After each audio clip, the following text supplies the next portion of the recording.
Hey guys, Mike here, welcome back to my channel. Thank you so much for checking out all of my other videos, which I am sure you are doing right now and adding them all to your watch later and then binging all my videos so my views go up. But seriously, please subscribe and check out some of my other videos. That'd be awesome if you could. Today, this is just a quick update video, right? Because I wanted to talk very briefly about this news thing that's happened, which I think has bigger implications across the future of cinema and film in general. And it is the news that Scarlett Johansson is suing Disney because of the release of Black Widow. Let's talk about it right now. By the way, if you like my videos, I do have a Patreon. For as little as $1 a month, you get a bonus podcast with my podcast producer and a bunch of other stuff too, so definitely go and check that out. But Scarlett Johansson, ScarJo, what are you doing, babe? What are you doing? Why is she doing this? Let's talk about that first before we get on to anything else. Because essentially, as with a lot of other Disney movies that have been released over the last year in the time of the pandemic, do you think like in the future, this is a curveball, do you think in the future there'll be like, you know how we've got BC and AD? In the future, will it be BC before Corona and AC after Corona? Because, well, then I guess currently we're in DC during Corona. Anyway, no. A lot of films from Marvel and, Disney and Pixar, including Raya and the Last Dragon, Soul, more recently Luca, and of course Black Widow, Jungle Cruise, a bunch of others have been released on Disney Plus premium access model, which is where you have to pay like say $30 to view it within your Disney Plus subscription, as well as simultaneously being released in cinemas. And like, at first glance, I guess this kind of makes sense from every angle, right? Disney can't be sure that one, people are going to want to go out to cinemas to see movies. Like people might be hesitant just to be going out to cinemas because they are scared, which is totally reasonable. Two, cinemas might not even be open at a certain time when a movie is coming out because the world and Australia, for example, is going in and out of lockdowns and etc. So people actually physically can't go to the cinemas. And three, just giving people the choice of sitting at home in maybe their home theater or just their lounge room or on their laptop, whatever they want to do, pay this money and you get to watch the movie, right? As opposed to making it a thing and going to the cinema. I guess in some ways they are giving people just options. View the movie how you want, right?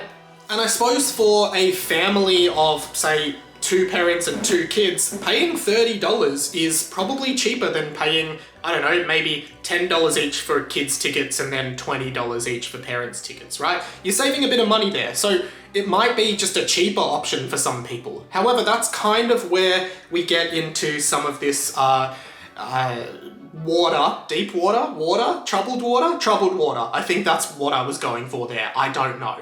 Scarlett Johansson is suing Disney because she says that part of her contract, or I think what the issue would be is that her pay, the amount of money that she earns, is probably reflective of how much money the movie grosses at the box office, right? So basically, the more tickets sell at the box office, the more maybe a percentage of that money Scarlett Johansson takes. Maybe she makes, say, 1% of the total grossing of the movie she actually gets, and that's her pay in her contract. Obviously, this raises a lot of issues when suddenly Disney is doing this alternative method, which is actually almost in some ways encouraging people not to go to the movies. That's not in her contract, so she might not get a cut of that $30, right, of the premium access, and say she doesn't get, or even say she does, it's less money than she would have made, again, for that family of 4 analogy. She could have made more money if they could only have seen it in the cinemas. So in that sense, I think it's kind of fair for Scarlett Johansson to be a little bit annoyed because she went into this project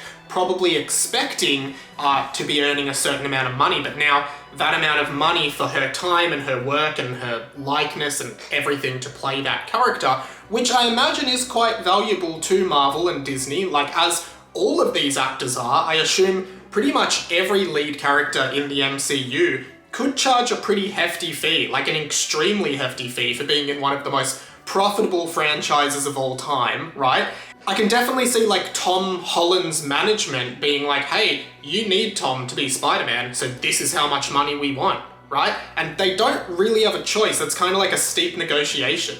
So Scarlett negotiates this offer in her contract to take proceeds of the gross of the film, but now that has gone down, so the value of her work has gone down and she's upset, and I guess that's why she's suing. It kind of makes sense, and she's entitled for her contract to kind of be met in all the terms that she agreed to. That being said, I guess when I think about how this might play out, and I really don't know, because the court of public opinion could definitely say that ScarJo is right, and I think that she is right, but at the same time, I wonder how much she will be able to challenge Disney, you know, this multi-billion-dollar conglomerate of the media industry that can probably afford can definitely afford the most expensive, experienced, and intelligent lawyers that there are.